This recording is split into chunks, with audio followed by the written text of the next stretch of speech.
ফিরে এলাম বিরতির পর। সারা বিশ্বে টেনিস অন্যতম একটি জনপ্রিয় খেলা। আমরা যদি আমাদের দেশের জনপ্রিয়তার নিরিখে কোনো খেলার কথা বলি তাহলে অবশ্যই ক্রিকেট ছাড়া আর কিছু ভাবাই যায় না।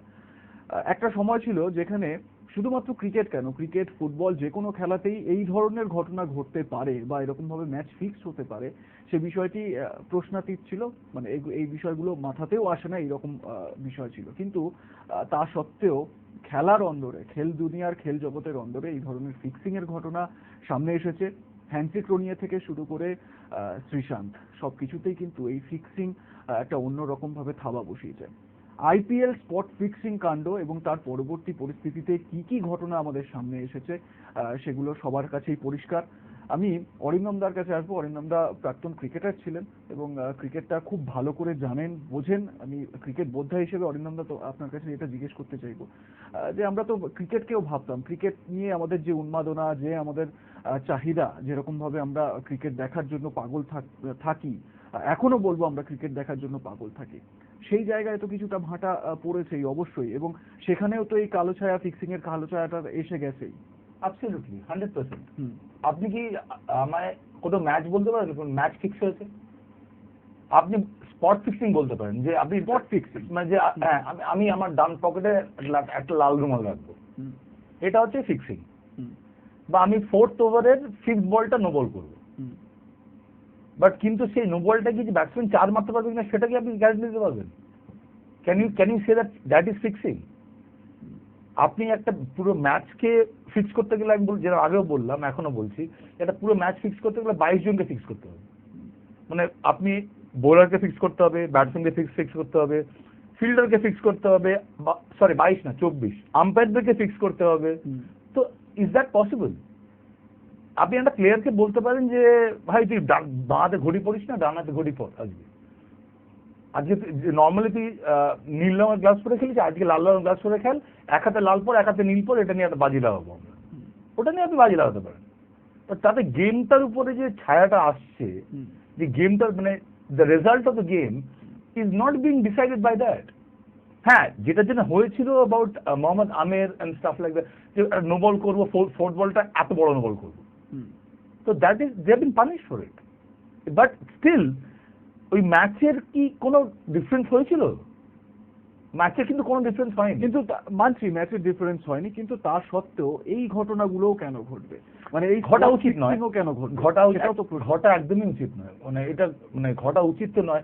কিন্তু জানেন তো, আপনি দেখবেন না সাবকন্টিনেন্ট ছাড়া, হ্যান্সি ক্রোনিয়ার কথা বলছেন যখন, হ্যান্সি ক্রোনিয়ার বলি, হ্যান্সি ক্রোনিয়ার ঘটনাটা ঘটেছিল বা টস, আমার যতদূর মনে পড়ছে, it's something to do with toss, যে টসের আমি জিতে ফিল্ডিং করবো কি ব্যাটিং করবো, এটা নিয়ে একটা ও বুকিদের সাথে কথা বলেছিল, এবং he was a god fearing person and he came out with ইট।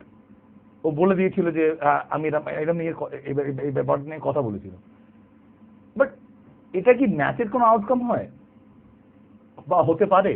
কোনোদিনও হতে পারে না। দ্য প্রবলেম হচ্ছে যে আপনি এটা দেখতে পারেন বারবার যে কিছু কিছু প্লেয়ার, আমরা ম্যাক্সিমাম যে ফিক্সিংটা হয় পাকিস্তান থেকে হয় দেখবেন, নাহলে ইন্ডিয়া থেকে হয়। It's because you all come for very very poor country. মানে আমরা খুব গরিব দেশ থেকে আসি, এবং টাকা, আর যারা খেলে এই স্পোর্টটা, তার মেইনলি তারা এমন একটা ফ্যামিলি থেকে আসে, মোস্ট অফ দেম, যারা কিনা মানে তাদের টাকার ভীষণ দরকার। জানে না। একটা জায়গায় আমি একটু আপনাকে থামাবো, হ্যাঁ, কয়েকটা জিনিস একটু ইনপুট দিতে চাইবো। সেটা হচ্ছে, আমরা খুব সত্যি কথা যে খুব পুয়ার ফ্যামিলি থেকে, হতদরিদ্র পরিবার থেকে উঠে আসা, খুব কষ্ট করে খেলা, সেই জায়গায় দাঁড়িয়ে এই ধরনের হঠকারী সিদ্ধান্ত হয়তো বা নিয়ে ফেলে। কিন্তু আমরা যদি আইপিএল এর কথা বলি, আইপিএল এর সৌজন্যে সেই যে আর্থিক অভাব বা অর্থের অনটন, সেই জায়গাটা তো ঘুচেছে। এক একজন প্লেয়ার তারা কোটি কোটি টাকা পাচ্ছেন, লাখ লাখ টাকা পাচ্ছেন, এবং সেই জায়গা থেকেও তো মানে একটা, মানে সেই জায়গাটাও কেন হবে, মানে ফিক্সিং হওয়া উচিত নয়, হওয়া তো ডেফিনেটলি উচিত। আমি এই প্রশ্নে আবারও আসবো। হিরণময় চট্টোপাধ্যায় রয়েছেন আমাদের সঙ্গে, ওয়েস্ট বেঙ্গল টেনিস অ্যাসোসিয়েশনের সচিব, তার সঙ্গে কথা বলবো। হিরণময় বাবু, আপনাকে স্বাগত হাই নিউজে। হিরণময় বাবু, এই যে টেনিসে যে দুর্নীতির অভিযোগ, মানে টেনিসে যে ম্যাচ ফিক্স হচ্ছে, এরকম একটা জল্পনা তৈরি হয়েছে বিবিসি রিপোর্টে, এর আদতেও কি কোনো ভিত রয়েছে? আপনার কি মনে হয়? বিবিসি যখন এটা প্রচার করেছে এর নিশ্চয়ই কোনো ভিত্তি তো আছেই, কিন্তু যে সময় বিবিসি এটা ডিসক্লোজ করেছে সময়টা ঠিক হয়নি।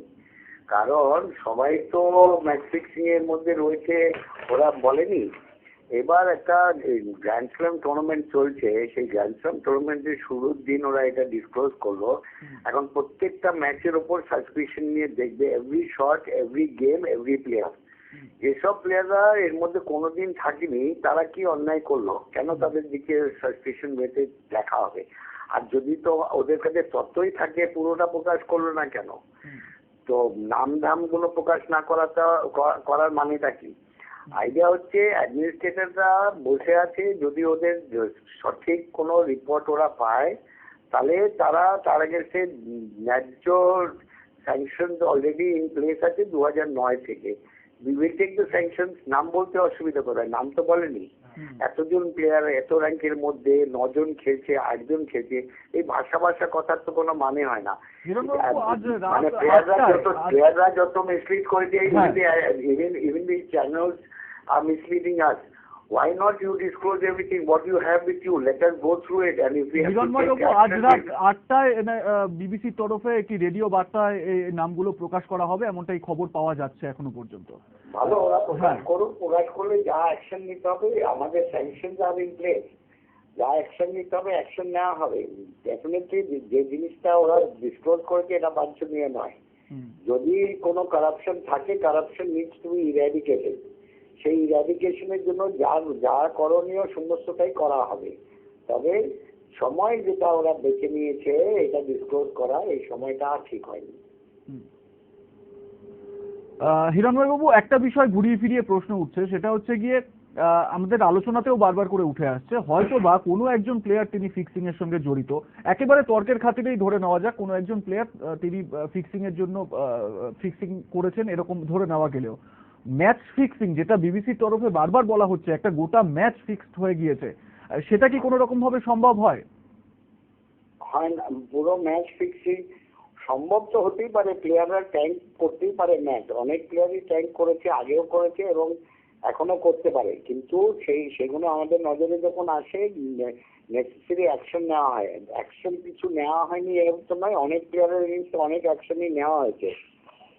তো সেই অবস্থায় যদি থাকে, তাহলে আমাদের যদি ডিসক্লোজ করে যে কারা কারা করেছে, তাহলে তাদের এগেইনস্টে ন্যায্য স্যাংশন নেওয়া যেতে পারে। অনেক ধন্যবাদ আপনাকে হিরণময় বাবু। হিরণময় চট্টোপাধ্যায় WBT এর সচিব আমাদের সঙ্গে ছিলেন, এবং সম্ভাবনা একেবারেই উড়িয়ে দিচ্ছেন না হিরণময় বাবু। দেখা যাক বিবিসির আর কি তথ্য সামনে আসে, সেদিকে আমাদের অবশ্যই নজর থাকবে। আমি অরিন্দম দার কাছে যাবো। অরিন্দম দা, যেটা আপনার কাছে জিজ্ঞেস করেছিলাম যে IPL এর সৌজন্যে এখন তো অর্থের যে সমস্যাটা বা অর্থের অভাব যদি বলি, সেটা তো সেরকম নেই, মানে অর্থের অভাব একেবারেই নেই বলা যেতে পারে। তো তারপরেও কেন এই বিষয়টা সামনে আসে বারবার? আমি একটু মাঝখানে আসবো। এই যে মোহাম্মদ আমির এবং যে পাকিস্তানি ক্রিকেটাররা ইনভলভ ছিল, তারা কিন্তু IPL থেকে অনেকদিন থেকেই দূরে রয়েছে। এইটা আমি IPL এর অনুযায়ী যদি বলছেন, সেখানে কিন্তু আপনি যদি নিরপেক্ষভাবেও দেখেন, অ্যাজ আ দর্শক, টিভি দর্শক, আপনি কিন্তু বলতে পারেন না যে লাস্ট যারা IPL গুলো জিতেছে বা ফাইনালে গেছে তারা অন্যায্যভাবে গেছে। তারা কিন্তু খেলেই গেছে এবং ভালো খেলে গেছে, এবং তাদের থেকে বেটার টিম সত্যিই ছিল না সেই IPL এর ভার্সন গুলো। বা এই আমি যদি KKR এর কথা বলি, বা তার আগে ধোনির চেন্নাই এর কথা বলি, বা তার আগে রাজস্থানের কথা বলি, তো সেইটা কিন্তু আউটপুট অফ দ্য টুর্নামেন্ট কিন্তু কোনোদিনই ইনফ্লুয়েন্স হয়নি। এবার একজন দুজন কি করতে পারে, উনি যেটা বললেন সেটা হাইলি, ওই একটা নো বল কি আমি এই 10 ওভারে 90 রান দেবো কি 30 রান দেবো, সেটা ডিফারেন্ট ইস্যু, এটা বলা যায় না, সেটাও বলা যায় না, এটা ইম্পসিবল। কিন্তু কটা নো বল করবো, কটা ওয়াইড করবো, এইগুলো হয়তো আমি বলতে পারি, যেটা আমি ডিসাইড করতে পারি যে আমি অ্যাজ এ বোলার আমি 3rd ওভারের 4th বলটা ওয়াইড বল করবো, তার জন্য আমাকে এক্স অ্যামাউন্ট অফ টাকা তুমি দেবে। How does that really influence outcome of the whole match? It doesn't. হ্যাঁ, কিন্তু বাট ওটা করা উচিত নয়, ওটা উচিত নয়, ওটা একদমই উচিত নয়। বাট যেটা আপনি বললেন ম্যাচ ফিক্সিং, না, পুরো ম্যাচটা ফিক্স করা সম্ভব না, ইম্পসিবল। আপনি স্পট ফিক্সিং করতে পারেন, আপনি এটা বলতে পারেন যে, আমি বারবার যেটা বলছি যে আপনি বলতে পারেন যে আমি এটা করতে পারি বা ওটা করতে পারি, ওটা সম্ভব, কিন্তু পুরো জিনিসটা করা সম্ভব নয়। বা যেরকম টেনিস, ধরুন golf, take golf as a sport, highly paid sport, মানে ওখানে এইসব জিনিস করা অনেক বেশি ইজি। টাইগার উডস বলতেই পারে যে আমি ফিফথ হলে আমি ড্রাইভার ওবি মারবো, আউট অফ বাউন্ডস ফেলে দেবো, দ্যাট ইজ ও আরামসে মারতে পারে। That's very much possible. আর তার উপরে আপনি যেটা আরো যেটা এই যে টাইগার উডস এর কথা বলেন, একটু ইনজুরি, আপনি একটু ইনজিওর্ড হবেন, আপনি your out of the contention all together. এই যে আজকে আপনি টাইগার উডস 1 বছর ইনজিওর্ড ছিল, তারপরে কিন্তু ররি মাকিলরয় উঠে পড়েছে। আজকে ররি মাকিলরয় 1 বছর জর্ডান স্পিথ এখন নাম্বার 1 স্পিথ উঠে পড়েছে। তো ইউ ক্যান্ট ওখানে কিন্তু ওটা আউটকামটা কোনোভাবেই পারবেন না। পরে কিন্তু আরো 100 জন রেডি আছে। ইভেন আমাদের অনির্বাণ লাহিড়ী কত ভালো পারফর্ম করছে, he is in top 30 of the world. Top 30, হ্যাঁ। এটা নিশ্চয়ই ওই দিয়ে সম্ভব নয়। আর এটা যদি হয়ও খুব লোয়ার লেভেলে, খুব খুব নিচু লেভেলে, যে টেনিসে যদি হয়ে থাকে খুব নিচু লেভেলে, যাকে আমরা কিছুই জানি না, ওখানে কিছু টাকা, ওই 5 টাকা 10 টাকার মতো অ্যামাউন্টের বেটিং হতে পারে। বিকজ আপনি world number 15 versus world number 38 যদি খেলা হয়, তো আমরা কিন্তু খুব বদার থাকি না। কে দেখে ম্যাচটা, আউটকাম অফ দ্য ম্যাচ নিয়ে আমরা খুব বদার থাকি না। সে যখন কোয়ার্টার ফাইনাল সেমিফাইনাল রিচ করলো, to play a big player, then we are concern যে ও এ তার মানে এতগুলো বড় প্লেয়ারকে হারিয়ে উঠেছে, মানে এর একটা এবিলিটি। আমি একটা ছোট্ট বিষয়, আমি যদি অরিন্দমদার কথা বলি, যে খুব অল্প পরিমাণ অর্থের বিনিময়ে হয়তো এই ফিক্সিংটা হলেও হতে পারে, সবই জল্পনা স্তরেই রয়েছে। কিন্তু যদি নোভাক জোকোভিচের কথা আমরা শুনি, $2 লাখ, এটা কিন্তু খুব একটা ছোট একটা অর্থ বা ছোট একটা অ্যামাউন্ট নয় অরিন্দমদা। না না না, এক্স্যাক্টলি ওটাই তো বলছি যে that is possible only if you're like Novak Djokovic or Roger Federer or Rafael Nadal, তাহলে or Andy Murray or Wawrinka, তাহলে পসিবল হতে পারে। বিকজ যে বেটিংটা হচ্ছে সারা পৃথিবীতে, ধরুন ল্যাডব্রোস করছে বলুন বা যেই করুক, whoever is betting, যে কোনো মানে লিগালাইজ বেটিং, ইলিগালাইজ বেটিং যেখানে হচ্ছে, সেখানে সেই টাকাটা একটা বুকি অফার করতে পারে। একটু থামাবো আপনাকে, আমরা সাংবাদিক পুলকেশ মুখোপাধ্যায়কে টেলিফোনে যোগাযোগ করেছি, তার সঙ্গে। পুলকেশ বাবু, আপনাকে স্বাগত হাই নিউজে। টেনিসে এবারে জুয়ার একটা ছায়া, যদিও এর সত্যতা এখনো প্রকাশিত হয়নি, যদিও এর কোনো ভিত নেই বলেই এখনো পর্যন্ত মনে করা হচ্ছে, কি বলবেন আপনি? দেখুন, টেনিসের এই ব্যাপারটা অনেক দিনের পুরনো। 60-এর দশকে একটা বই বেরিয়েছিল, একজন সাংবাদিকের লেখা। বইটার নাম হচ্ছে রিভোল্ট ইন ক্যামেলট, লেখকের নাম মাইকেল মিউশ। তখন যেটা বলা হয়েছিল যে টেনিসে তখন একটা বেশ ফ্লারিশিং এবং মোটামুটি বড়, বেশ ওয়াইড একটা এক্সিবিশন ম্যাচেসের সার্কিট ছিল, এবং সেটার সম্বন্ধে মাইকেল মিউশ লেখেন যে সেখানে ম্যাচ প্রায় ফিক্স করা হয়। তো সেটা লেখার পরে মাইকেল মিউশকে অ্যাকচুয়ালি এতে মানে নিউ ইয়র্কে যেখানে এই খেলাটা হয়, ইউএস ওপেনটা যেখানে হয়, সেখানে ওকে ফিজিক্যালি অ্যাসল্ট করবার চেষ্টাও করা হয়েছিল। তো এটা নতুন কিছু নয়, এটা অনেক দিনের পুরনো ব্যাপার। হ্যাঁ পুলকেশ বাবু বলুন। এটা অনেক দিনের পুরনো ব্যাপার, এটা নতুন কিছু নয়। যেমন ফুটবলের ফিক্সিং এর ব্যাপারটাও অনেক দিনের পুরনো, ক্রিকেটে ফিক্সিং এর ব্যাপারটা অনেক দিনের পুরনো, টেনিসের ব্যাপারটা অনেক দিনের পুরনোই ব্যাপার। পুলকেশ বাবু, তার মানে বিবিসির যে খবর, তার কোথাও না কোথাও কোনো কানেকশন থাকলেও থাকতে পারে, এমনটাই মনে করছেন কি?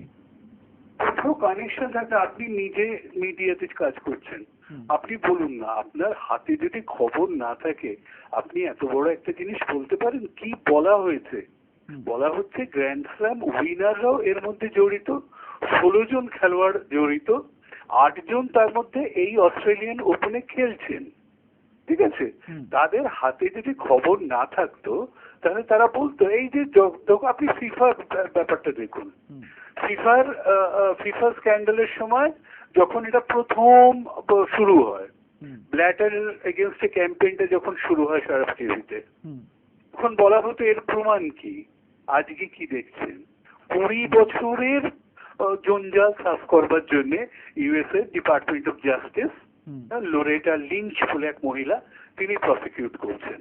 আপনারা কি কেউ কি কোনোদিন ভেবেছিল তখন ব্ল্যাটার যখন ক্ষমতায় এলেন, যে একদিন জুরিখের হোটেলে প্রি ডন স্যুট হবে এবং সেখান থেকে ফিফার একদম সর্বোচ্চ মানের কর্মকর্তাদের ধরে নিয়ে যাবে পুলিশ, এবং তাদের সবাই যে সুইজারল্যান্ডে এখন আছেন তা নয়, তাদের কিছু কিছু লোককে এক্সট্রাডাইট করা হয়েছে ইউএসএতে। তখন কি কেউ ভেবেছিল যে এই অবস্থা হবে? আমরা আমাদের দেশের কথা ভাবি না। আইপিএল যখন চালু করা হলো তখন কি কেউ ভেবেছিল যে এর জন্যে একটা বোর্ডের প্রেসিডেন্টকে, নারায়ণ স্বামী শ্রীনিবাসন, তাকে সরে যেতে হবে একদিন? হ্যালো, হ্যাঁ, শোনা যাচ্ছে। অনেক ধন্যবাদ আপনাকে পুলকেশ বাবু। আমাদের সঙ্গে ছিলেন সাংবাদিক পুলকেশ মুখোপাধ্যায় এবং তার বক্তব্য তিনি রাখলেন। আমি বিশ্বরূপ বাবুর কাছে আসবো। বিশ্বরূপ বাবু, অস্ট্রেলিয়ান ওপেন শুরু হয়েছে গতকাল থেকে, সোমবার থেকে অস্ট্রেলিয়ান ওপেন শুরু হয়েছে 2016। খুব গুরুত্বপূর্ণ বিবিসির এই যে দাবি করা হয়েছে, বিবিসির এই প্রকাশিত খবরে, যে অস্ট্রেলিয়ান ওপেনে এমন 8 জন প্লেয়ার রয়েছেন যারা প্রথম 50-এর মধ্যে তো বটেই, এবং তারা এই ফিক্সিং এর সঙ্গে জড়িত এবং তারা ফিক্সিং করে চলেছেন। আমার প্রশ্ন এটা, সেটা হচ্ছে যে সমস্ত প্লেয়াররা যারা ভালো খেলছেন, ভালো খেলে হয়তো বা হেরে যাচ্ছেন, বা যারা সেরকম ভাবে পারফর্ম করতে পারছেন না, বা সব প্লেয়ার অস্ট্রেলিয়ান ওপেনে যারা খেলছেন বা আগামী দিনেও যারা এই খেলাগুলো খেলে যাবেন, তাদের উপর কোথাও একটা প্রেশার চলে আসছে না? তাদের উপর একটা কলঙ্কের ছাপ চলে আসছে না? কলঙ্কের ছাপের থেকেও আমি বলবো যে এই অ্যাওয়ারনেসটা মাঝে মাঝে ওঠা দরকার, এই কারণে যে এই নিচু স্তরের প্লেয়ার গুলো অ্যাওয়ার হয়ে যাবে যে এরা মোহাম্মদ আমের বা এই বিবিসির আজকে এই নিউজটা, যদি তার নিশ্চয়ই একটা প্লেয়ারদের নাম বেরোবে, ভিত্তি রয়েছে। এবং 8 জন যদি গ্র্যান্ড স্ল্যামার হয়, তাহলে আপনি তো এখানে 3-4 জন, 8 জন গ্র্যান্ড স্ল্যামার নয়, 8 জন প্লেয়ার, 8 জন গ্র্যান্ড স্ল্যাম উইনার আমি বলছি। সেখানে যদি আপনি পুরুষদের মধ্যে দেখেন 3-4 জনই আছে যারা গ্র্যান্ড স্ল্যাম উইন করেছে লাস্ট 2-3 ইয়ার্স বা 5 ইয়ার্স। আর মহিলাদের মধ্যে কিন্তু অনেকেই হয়েছে, অনেকে রিটায়ার করে গেছে, লিনার মতো প্লেয়ার রিটায়ার করে গেছে। কিন্তু আর এই আজারেঙ্কা বা আপনি বলুন যদি সেরেনা উইলিয়ামস, যেরকম গত বছর ইউএস ওপেনের একটা ম্যাচ যেটা ওর গ্র্যান্ড স্ল্যাম মানে ক্যালেন্ডার গ্র্যান্ড স্ল্যাম করতে পারতেন, কিন্তু ওই একটা ম্যাচ হেরে যাওয়াতে উনি পারলেন না, সেই ম্যাচটাকে নিয়ে হতে পারে যে সেরেনা সেই ম্যাচটা শেষে। কিন্তু হোয়াট ইজ অ্যাট স্টেক? ওর সারা টেনিস ইতিহাসে একটা স্বর্ণাক্ষরে লেখা থাকতো যে সেরেনা উইলিয়ামস গ্র্যান্ড স্ল্যাম সেইটা স্টেক। হ্যাঁ, স্টেফিগ্রাফ আগে, আর একটা গ্র্যান্ড স্ল্যাম জেতা মানে সে কিন্তু স্টেফিগ্রাফকে ছুঁয়ে ফেলছে বা টপকে যাচ্ছে, এই আর সামনে শুধু মার্গারেট কোর্ট রয়েছে। তো আমি যেটা বলতে চাইছি যে what is at stake here, তার মানে টাকা পয়সাটা তাদের কাছে কিন্তু কোনো ইম্পর্টেন্ট ব্যাপার নয় অতটা। তো 8 জন গ্র্যান্ড স্ল্যাম উইনার নিজেদের মধ্যে কিন্তু আমার মনে হয় না হয়েছে। লো এন্ড ম্যাচ কিছু যদি পরিষ্কার করা হয়নি কতজন গ্র্যান্ড স্ল্যাম উইনার বলা হয়েছে, জয়দীপবাবুও বলেছেন, যেটা জয়দীপবাবুও বলেছেন, আর উনি ফিফার কথাটা যেটা বলছিলেন, ডিয়েগো মারাদোনা কিন্তু কনস্ট্যান্টলি বলে গিয়েছেন উনি ড্রাগে যদিও অভিযুক্ত, কিন্তু আপনি যদি ওনার ফেসবুক ফলো করেন,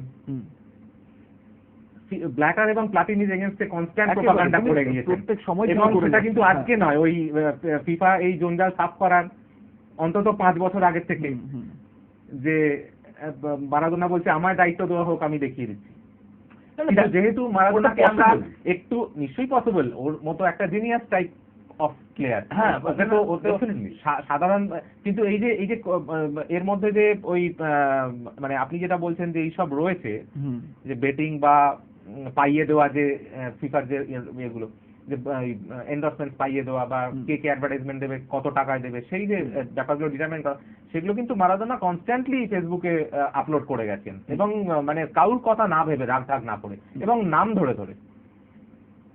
তো সুতরাং ওই জায়গাটায় কিন্তু আমরা ততটা, তখন যখন এটা ওই বলে না হুইসেল ব্লোয়াররা যখন ব্লো করছে, তখন কিন্তু আমরা অতটা মাথা দিই না। যখন এই এত বড় একটা পেশা কেলেঙ্কারি সামনে আসে, তখন আমরা সবাই ও আচ্ছা এই হচ্ছে, কিন্তু ছোট ছোট লেভেলে কিন্তু আমরা সবাই সবসময় ব্লো করে যাই। আমি অরিন্দম দার কাছে আসবো। অরিন্দম দা, ক্রিকেট নিয়ে আমরা আলোচনাটা করছিলাম, ক্রিকেট নিয়ে আপনি ম্যাচ রেফারি, মাঠের মধ্যে যখন প্লেয়াররা কোনো রকম ভাবে তারা এই যে স্পট ফিক্সিং এর বিষয়টা আপনি বললেন, স্পট ফিক্সিং যে ধরুন কেউ করছেন, কোনো প্লেয়ার স্পট ফিক্সিং এ ধরুন যুক্ত রয়েছে, কোনো রকম ভাবে ম্যাচ রেফারির পক্ষে কি বোঝা সম্ভব হয়? একদম সম্ভব, 100% সম্ভব। আমি মানে যথেষ্ট ম্যাচ রেফারিং করেছি, এবং আনটুয়ার্ডস কিছু দেখলে আপনি অবভিয়াসলি বুঝতে পারবেন দ্যাট ইজ নন ক্রিকেটিং একটা কিছু হচ্ছে। যেমন obviously BCCI is trying very very hard, anti corruption unit আছে, এসইউ আছে, তারপরে অবভিয়াসলি আমাদের উপরেও আমাদের কিছু গাইডলাইন্স আছে যেগুলো আমাদের ফলো করতে হয়। দেখুন একটা লোক নো বল করতেই পারে, পসিবল, বা ওয়াইড করতেই পারে, পসিবল, কিন্তু সেই ওয়াইড বলটা কতটা ওয়াইড হতে পারে, that is you can determine that. If it is like মানে পিচের বাইরে সেকেন্ড স্লিপে যদি বলটা যায়, তার মানে there is something wrong with that. But a no ball যদি যেটা মোহাম্মদ 6 ইঞ্চি 8 ইঞ্চি নো বল হয়, তাহলে there is something wrong with that. তো অ্যাজ এ ম্যাচ রেফারি আমি যদি if I can see something like that, আমি কিন্তু ইমিডিয়েটলি করে ডেকে I'll caution him. এবং আমি তো অনেক ছোট লেভেলে, আমার থেকে অবশ্যই যারা ইন্টারন্যাশনাল ম্যাচ রেফারিং করছেন তারা they can put it, but you cannot stop someone like putting a ধরুন লাল রুমাল ডান প্যান্টের পকেটে, আপনি ওটা কি করে ধরবেন? এটাকে আমি কি ফিক্সিং বলতে পারেন যে শ্রীশান্তকে যেটার জন্য ধরা হয়েছিল যে ওর ডান এখানে কোমরে না সাদা একটা রুমাল লেগেছে, হাউ ডাজ ইট বদার? এবার দ্যাট ইজ, তার জন্য যদি ও টাকা পেয়ে থাকে, well he shouldn't have done it, but আপনি ধরবেন দেখে ওটা ধরা যায় না, দ্যাট ইজ ইম্পসিবল। এবং সব ক্ষেত্রে যে এটি হবে সেটাও নয়, কেননা অস্ট্রেলিয়ান লেজেন্ড স্টিভ ওয়া তিনি লাল রুমাল রাখতে খুব ভালোবাসতেন এবং পকেটে লাল রুমাল তিনি রাখতেন। যাই হোক, সেটা অন্য বিষয়। আমি বিশ্বরূপ বাবুর কাছে আবারও আসবো। বিশ্বরূপ বাবু, যে বিষয়টি আমি একটা নাম আমি আপনার কাছে বলতে চাইবো, রাফায়েল নাদাল। তিনি এই অস্ট্রেলিয়ান ওপেন শুরু হতেই প্রথম ম্যাচ থেকেই তিনি বিদায় নিয়েছেন, প্রথম ম্যাচে হেরেই বিদায় নিয়েছেন এবং তার থেকে বাছাইয়ে অনেকটা পিছনে থাকা, শেষের দিকে থাকা একজন প্লেয়ারের কাছে এই প্রেশারটা কি কোথাও কাজ করছে না, যে এই যে খবরের জল্পনা, এই যে গুজব, এখনো কোনো ভিত নেই যার, কিন্তু তারপরেও এই প্রেশারটা একটা রয়ে যাচ্ছে, একজন প্লেয়ারের খেলার যে ক্ষমতা বা তার যে পারফরমেন্স সেটা কোথাও হ্যাম্পার করে না এটা, এই সমস্ত বিষয়গুলো? আমি ওইটা নিয়ে বলার থেকে আগে একটা কথায় আসবো যে ওই রাফায়েল নাদালের আপনি যদি ক্যারিয়ার গ্রাফটা দেখেন, 9 বার আপনার ফ্রেঞ্চ ওপেন চ্যাম্পিয়নটা হওয়া খুবই শক্ত, কারণ ওই ক্লে কোর্টের যে ধকলটা লাগে সেটা কিন্তু সবার পক্ষে দেওয়া সম্ভব না। তো 10 years in a tennis career is a long time. উনি কিন্তু সেটা অ্যাচিভ করেছেন, আর করে শুধু তাই নয়, ওয়ান অফ দ্য গ্রেটেস্ট তো ওনাকে ধরাই হবে, সর্বকালের সর্বশ্রেষ্ঠ প্লেয়ারদের মধ্যে একজন রাফায়েল নাদাল বটেই। যেটা আরো বড় কথা সেটা হচ্ছে যে গত 1 বছর তিনি কিন্তু ইনজিওর্ড ছিলেন, উনি কিন্তু আস্তে আস্তে আবার রিহ্যাবিলিটে, আর আমরা কিন্তু ইতিহাসে জন ম্যাকেনরোকেও দেখেছি ওই ইনজুরি থেকে আর ফিরতে পারেননি। এটা কিন্তু হারলেই যদি বলা হয় ফিক্সিং, তাহলে তো স্পোর্ট ব্যাপারটাই উঠে যাবে। তাহলে কিন্তু আপনাকে কিন্তু ইটস আ গেম অলটুগেদার, আপনাকে হিউম্যান বিং হিসেবেও দেখতে হবে। At the end of the day কিন্তু হ্যান্সি ক্রোনিও হিউম্যান, রাফায়েল নাদালও হিউম্যান, এবং তাকে হারানোর জন্যই কিন্তু একটা নতুন পিঢ়ি আবার উঠে আসছে। তো সেই ক্ষেত্রে কিন্তু you have to give the opportunity. সেটা সেই প্লেয়ারটাও দেখুন, আগে তার ব্যাকগ্রাউন্ডটা দেখুন যে কতটা ভালো প্লেয়ার। যেটা আমি আগে বললাম about Roger Federer is losing finals after finals তাহলে বলতে পারেন যে he is fixing all his finals. তাও আমি এর মধ্যে একটা কথা বলবো, এই যদি এই ফাইনাল ফিক্সিং এই ফেডারার আর জোকোভিচের ব্যাপারেই বলছি, সিনসিনাটি ওপেন গত বছর ইউএস ওপেনের আগের টুর্নামেন্টটা, সেখানে কিন্তু ফেডারার জোকোভিচকে হারালো এবং ফেডারার একটা স্টেপ নিল ওই স্নিক অ্যান্ড মানে সার্ভ করার সময় এগিয়ে এসে এই সার্ভিস কোর্টের মধ্যে এসে রিটার্নটা করে দিচ্ছে এবং জোকোভিচের উত্তর ছিল না, এবং বরিস বেকার কোচ হিসেবে কিন্তু দেখছে বসে থেকে।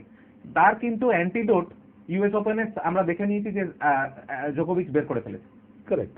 তো সুতরাং ওর ছেড়ে দেওয়ার জায়গাটা নেই, ওই একটা টুর্নামেন্টেই সে ওই ম্যাজিকটা দেখাতে পারলো, এবং লো এন্ড প্লেয়ারদের এগেইনস্টে হয়তো দেখাবেও, কিন্তু জোকোভিচও সেই লেভেলেরই বড় প্লেয়ার যে ও কিন্তু আবার বের করে নেবে যে কি করে ওই ম্যাচটা পরের ম্যাচটা বের করতে হয়। আর ইউএস ওপেনেও আমরা দেখেছি, আমরা উইম্বলডন ফাইনালে দেখেছি জোকোভিচকে কিন্তু ফেডারার হারাতে পারছে না, although a great artist that he. আমি বিশ্বরূপ বাবু, এটা তাদের যে খেলার ক্ষমতা, তারা কি ধরনের প্লেয়ার, আমি সেই নিয়ে কোনো রকম দ্বিমত নেই আমার, কিন্তু আমার যে প্রশ্নটা আমি খুব সংক্ষেপে জানতে চাইবো, একেবারে শেষ মুহূর্তে এসে গিয়েছি আমরা আমাদের অনুষ্ঠানের, সেটা হচ্ছে গিয়ে একজন প্লেয়ার তার খেলা তার সে কিভাবে ইমপ্রুভ করবে সেই প্রেশার সে নিতে পারে, বা কিভাবে সে অ্যাগ্রেসিভ হয়ে তার অ্যাটাক করবে প্রতিপক্ষকে সেই প্রেশার সে নিতে পারে। কিন্তু এই যে গুজব রটে যাওয়া বা এই জল্পনা একরকম ভাবে এই প্রেশারটাও তো কোথাও হ্যাম্পার করে। খুব খারাপ হচ্ছে স্পোর্টসটার প্রতি, খুব খারাপ হচ্ছে গুজবটা। সংক্ষেপে জানতে চাইবো। হ্যাঁ, খুব খারাপ হচ্ছে যে ওই স্পোর্টসটার প্রতি যারা নতুন বাচ্চারা যারা উঠছে এইটাকে, টেনিসটাকে ক্যারিয়ার হিসেবে নেবে বলে, তারা কিন্তু এটা দেখে খুবই মানে এখন সামাজিক যারা সমাজ সায়েন্টিস্ট তারা বলবেন যে সর্বক্ষেত্রে রয়েছে মানে টেনিসে কেন থাকবে না, কিন্তু সেটা হওয়া একদমই বাঞ্ছনীয় নয়। একেবারেই তাই। স্পোর্টস একটা এমন জায়গা যেটা কিন্তু মানে আমরা যারা স্পোর্টস ভালোবাসি তারা কিন্তু ফ্রন্ট পেজ না দেখে লাস্ট পেজটা আগে দেখি। একেবারেই তাই। তো একটা বাচ্চা ছেলেও কিন্তু টিল 16 বছর বয়স কি 18 বছর বয়সে কিন্তু লাস্ট পেজটা পেপারে লাস্ট পেজটা দেখা শুরু যদি করে। সেইটাকে ফলো করেন তো still sports stands somewhere in your heart. একেবারেই তাই। অনেক ধন্যবাদ আপনাকে বিশ্বরূপ বাবু। অরিন্দম দা, আপনার যদি কিছু বলার থাকে একদম শেষ মুহূর্তে। আমার বলার এটাই আছে যে দেখুন, somewhere down the line, I mean in all sports, মানে কোনো না কোনো জায়গায় there is corruption, অস্বীকার কোনো জায়গা নেই, but please keep sports clean, because স্পোর্টসের সব জায়গায় এটা হয় না, ইটস নট পসিবল, বিকজ যদি এটাই হতো তাহলে লোকেরা নিত না। একেবারেই, একদমই সত্যি কথা। আমরা যে আলোচনায় বারবার করে উঠে আসছে যে স্পোর্টসের যে সব ক্ষেত্রেই দুর্নীতি বা সব ক্ষেত্রেই যে এই ফিক্সিং এর মতন ঘটনা ঘটছে সেটা কিন্তু নয়। তবে আমাদের নজর থাকবে বিবিসির সেই রেডিও বার্তায়, যা আর কিছুক্ষণের মধ্যেই শুরু হতে চলেছে, সেদিকে আমরা নজর রাখবো। আদতে কি কার কার নাম উঠে আসে সেই নিয়ে অনেক প্রশ্ন মানুষের মনে রয়েছে। আর সব থেকে বড় বিষয়, এই কৌলিন্য টেনিসের এই কৌলিন্য যাতে বজায় থাকে, এই কৌলিন্যে যাতে কোনো কালিমা না লাগে, সে বিষয়ে অবশ্যই সচেষ্ট থাকতে হবে সকলকে। এই বলেই আমরা আমাদের অনুষ্ঠান শেষ করব। বিশ্বরূপ বাবু, আপনাকে অনেক ধন্যবাদ। অরিন্দম দাও ধন্যবাদ আমাদের সঙ্গে থাকার জন্য। আপনারা দেখতে থাকুন হাই নিউজ, নির্ভীক নিরপেক্ষ।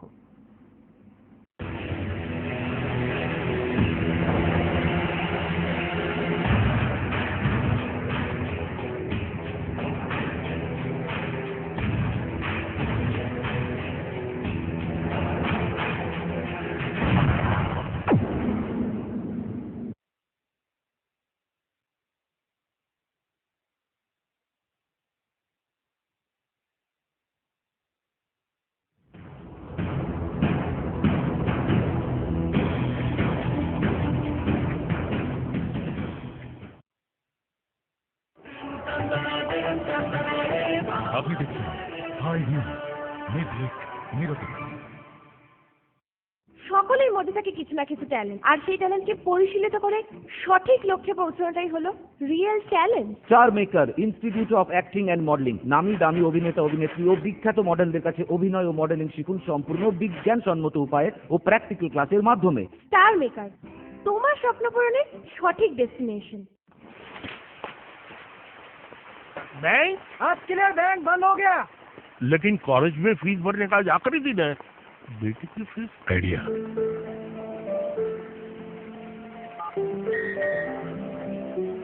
शर्मा जी, बेटी के फीस के पैसे इंटरनेट से भेज दीजिए, शेयर किया है मैंने।